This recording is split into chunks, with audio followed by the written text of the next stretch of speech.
Good evening, everyone. Kelli Bryant was in court today for her probable cause hearing. And so we're going to take a look at this and see what happened. It's a very brief hearing, and we will discuss this more in depth tomorrow. But here is what took place today.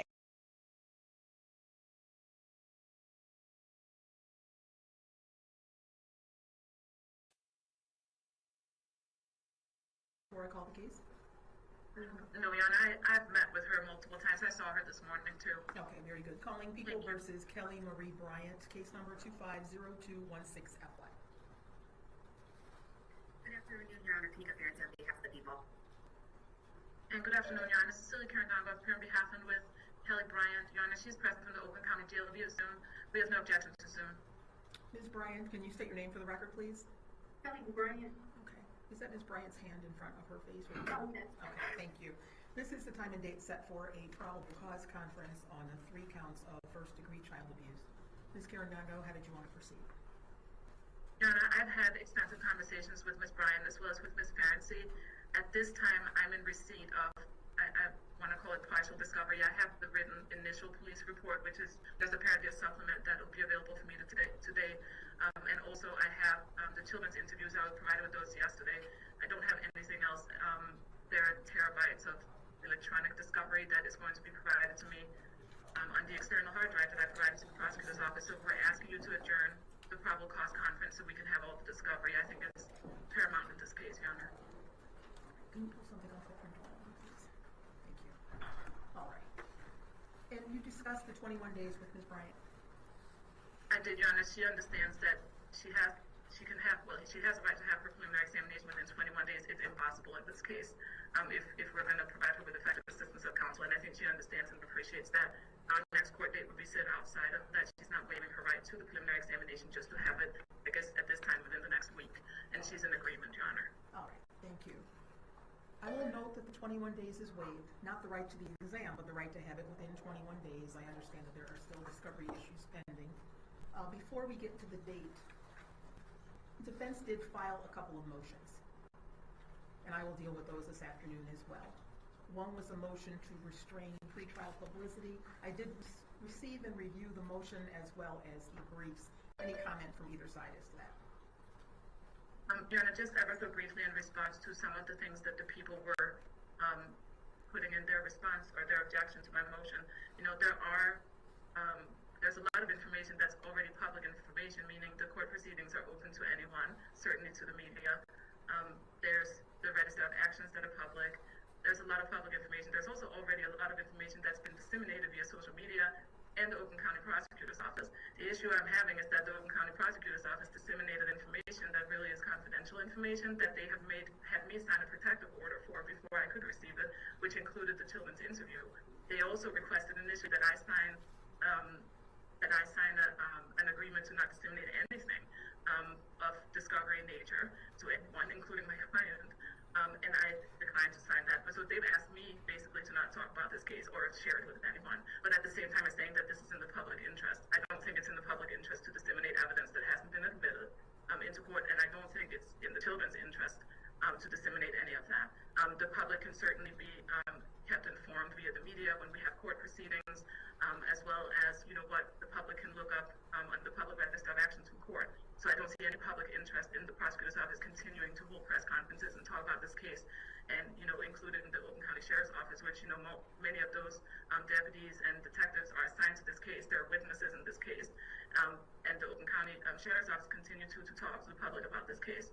I was especially disturbed by the fact that what looks to be a body cam from one of the deputies that were in the home has been disseminated all over social media before we've even had any kind of court proceeding. So I do think it's a proper motion. I'm asking that you grant it. All right, Ms. Ferenczi? Thank you, Your Honor. I do just want to respond briefly to both Ms. Carandongo's statements today and also her motion.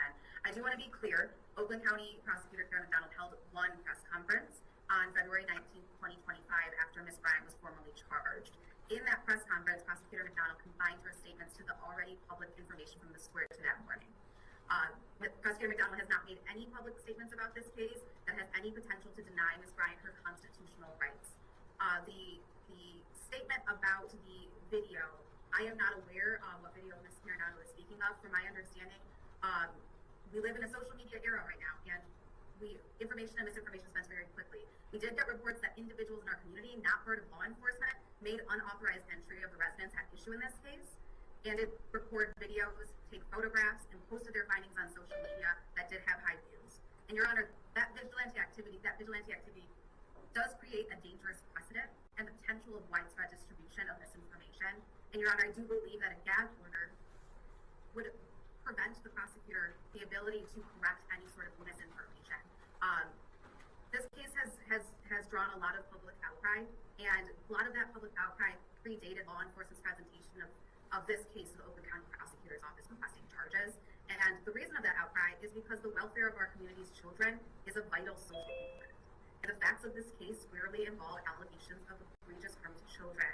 And Prosecutor McDonald has a duty to comply with the Michigan Rules of Professional Conduct. MRPC 3.6 and 3.8 expressly recognize that the public has an interest in and a right to know about cases as such. Prosecutor was acting within her authority and in good faith in making already public statements during the February 19th press conference. The issues that Ms. Mirandano brings up about this misinformation is the sole reason why it is important for the prosecutor's office to be able to check the misinformation and provide accurate information of what is happening in this case. The public has a right to be precisely and accurately informed about its vital social interests in the systems that are responsible for keeping our children safe, Your Honor. And I respectfully request on behalf of the victims and the citizens of Oakland County that the court deny the defendant's motion, Your Honor. Thank you. As I indicated, I did review both the motion and the briefs that were attached. And the court did review MCR 8.1161 to evaluate whether a restriction on information or a gag order prohibiting discussion of the case with the media, whether that would be appropriate. And as you're all aware, the Michigan Court of Appeals has indicated that an overbroad or vague gag order constitutes a prior restraint on freedom of speech, freedom of expression, and freedom of the press. So this court would have to determine that the interest to be protected outweighs the right of access. Denial of access would have to be narrowly tailored to accommodate the interest to be protected, listing the specific reasons for limiting access. The initial charges against the defendant have already been presented. The prosecutor has held a press conference, which was prior to the date of the arraignment. We are now at the probable cause stage, so it would appear that there should be no further need for such similar press conferences during the pendency of the case. A gag order, in this court's opinion, would be inconsistent with law, Michigan Rules of Professional Conduct, and the public interest. The Michigan Rules of Professional Conduct do provide guidance in this area, and those rules do permit a prosecutor to make statements that are necessary to inform the public of the nature and extent of the prosecutor's action and that serve a legitimate law enforcement purpose. The February 19th press conference that was referenced in the motion and the response was actually prior to the arraignment, which was February 20th. Now, massive, pervasive, and prejudicial publicity has been ruled in cases to interfere with an individual's right to a fair trial, but the mere existence of pretrial publicity does not automatically deprive the defendant or the prosecution of a fair trial. There are court rules and jury instructions that can provide protection in these areas. So while this court will not be imposing a gag order, I'm simply instructing the parties to comply with Michigan Rules of Professional Conduct and court rules during the pendency of this case. But should there come a point, while this case is within the jurisdiction of the district court, where there's a massive, pervasive, and prejudicial round of publicity, this court will review the issue and make the appropriate determination at that time. At present, defendant's motion to restrain pretrial publicity is denied. Now, the defendant has been charged with 3 counts of first-degree child abuse, which carries a maximum penalty of life. The defendant is still, however, presumed innocent until proven guilty, and that brings us to defendant's next motion, which was a motion for reasonable bond. I did, for the record, have a brief bench conference with both attorneys as to that motion, and the court is willing to do an evaluation of appropriate pretrial release conditions.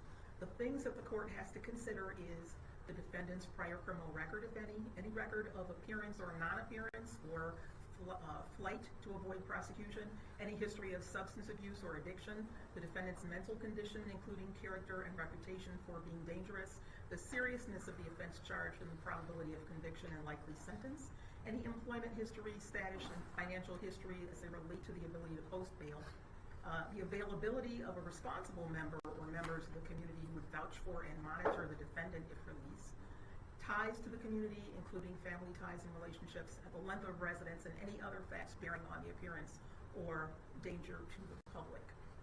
So the standard at this point is not abuse of discretion, but the court is willing to review the issues related to pretrial release in detail. We would not be able to do that today because of the other cases that are scheduled. However, if both parties are available, I am willing to do that on Friday so we don't have an unnecessary delay. I do understand that we will have to adjourn the probable cause conference. Will this Friday at noon work for both parties? Yes, Your Honor. Yes, Your Honor. That will be on at noon, and that will be the motion for a reasonable bond, where the court will review it and make specific findings as to that. In the meantime, I've noted the 21 days is waived. We'll set the adjourned probable cause conference to Tuesday, April 15th.